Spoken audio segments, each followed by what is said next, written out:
So continuing on with the shoe education for your running shoes.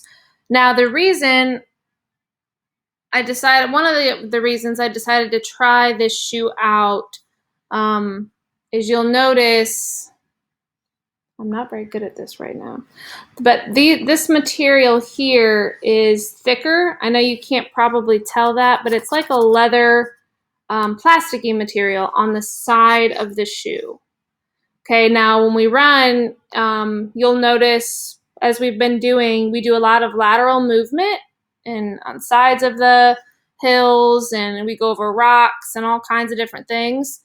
So having good support on the side is important without it just being painted on. Now, I say that, but my other two shoes did not have that.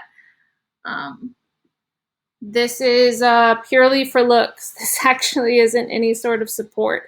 I wasn't as concerned because I've been running a long time. I know my form, my joints, my muscles are better adapted, and I know what my body can and can't handle, but I still wanted to give these Nikes a try because it's been a long time since I had.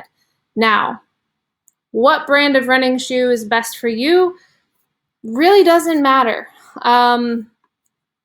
I used to be pretty staunchly an Asics runner for the longest time, until I noticed that they started making their shoes just a little bit differently, and the price for the ones I liked was just going up much higher than I was comfortable continuing to spend.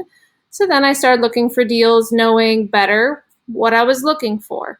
I will say you can spend anywhere from $30 to $100 on a pair of running shoes, but at this age, I really wouldn't come close to that 100. If you have the ability, I would try to spend a little more than 30 on their running shoes, but their feet grow, they are growing, and maybe they love it and maybe they want to keep doing it. Maybe they don't and they're just going to use them as gym shoes.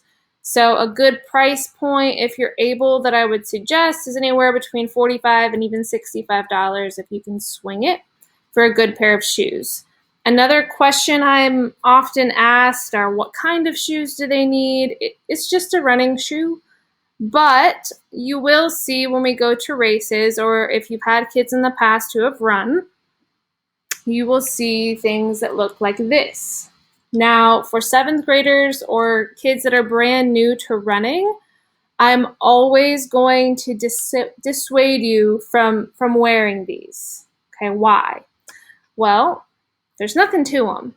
So the benefit as to why people wear them is they are very light. Very, very light. You don't think about your running shoes, or any shoes for that matter, weighing a lot. But when you're step after step after step running miles, that little bit of weight adds up. So the benefit of spikes is they're much faster, much lighter. The downside is that because they're lighter and faster, they don't offer you the support. You're still growing, you're still learning how to run, your joints, your ligaments, your muscles, everything is still going to be adjusting to the running. And then these, for example, I didn't really dig around in my shoe bin.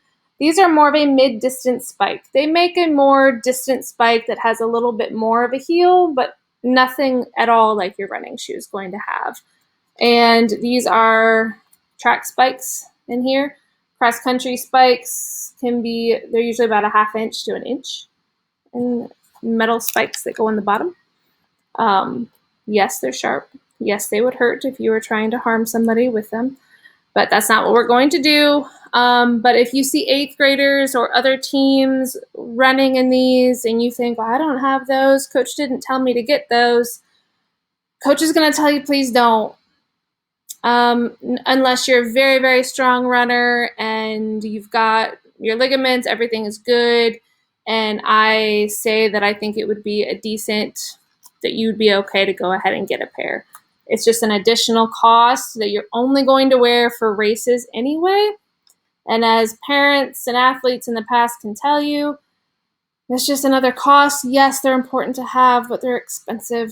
So right now, don't worry about getting anything like this. Just a good running shoe is all that you need. I hope this helped.